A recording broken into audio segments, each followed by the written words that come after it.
বর্তমানে দেখা যায় যে আমরা অনেকটা একটা বিষয় নিয়ে অনেকের মধ্যে খুব এমনকি হাসাহাসি পর্যন্ত বন্ধু মহলে চলতে থাকে, অনেকটা পারিবারিক কাপলের মধ্যেও চলে যে পুরুষ না মেয়ে কাদের যৌন চাহিদা বেশি থাকে, এবং অনেকে এইটাই পুরুষরা অনেক সময় চিন্তা করে থাকে, এবং মেয়েদের ক্ষেত্রে অনেকে আপনার গুগল সার্চ করে বা অনেক ক্ষেত্রে দেখা যায় বই ঘাটাঘাটি করে চিন্তা করে যে না, মেয়েদের ক্ষেত্রে যৌন চাহিদাটা বেশি থাকে কোন বয়স পর্যন্ত।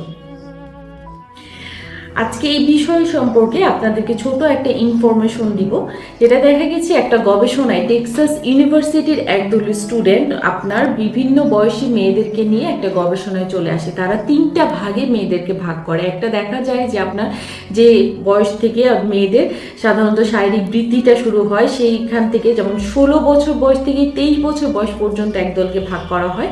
আরেক দলকে দেখা যায় আপনার 23 বছর বয়স থেকে 33 বছর বয়স পর্যন্ত ভাগ করা হয়, এবং পরবর্তীটা হচ্ছে আপনার 33 বছর বয়স থেকে 53 বছর বয়স পর্যন্ত মেয়েদেরকে ভাগ করা হয়। 3 বছরের মেয়েদের উপর গবেষণা করে তারা দেখতে পায় যে যাদের ক্ষেত্রে আপনার শারীরিক বৃদ্ধিটা মাত্র হচ্ছে, অর্থাৎ 16 বছর থেকে 23 বছরে যে মেয়েদের প্রতি সাধারণত দেখা যায় যে পুরুষদের আকর্ষণ হয়তো এই মেয়েদের প্রতি বেশি থাকতে পারে, কিন্তু এই ধরনের মেয়েদের শারীরিক চাহিদাটা সবচেয়ে কম থাকে।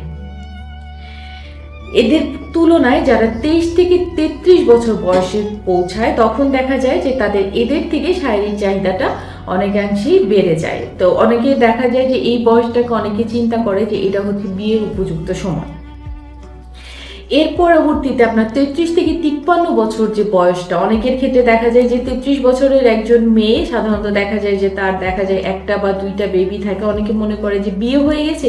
ছেলেদের ক্ষেত্রে এটা স্পেশালি হয় যে বিয়ে হয়ে যাওয়ার পর অনেক পুরুষদের ক্ষেত্রে অনেকাংশে আপনার যৌন চাহিদাটা কমে আসতে পারে, কিন্তু ওই গবেষণায় দেখা গেছে যে 33 বছরের পরে যে নারীরা থাকে তাদের যৌন চাহিদাটা সবচেয়ে বেশি পরিমাণে থাকে।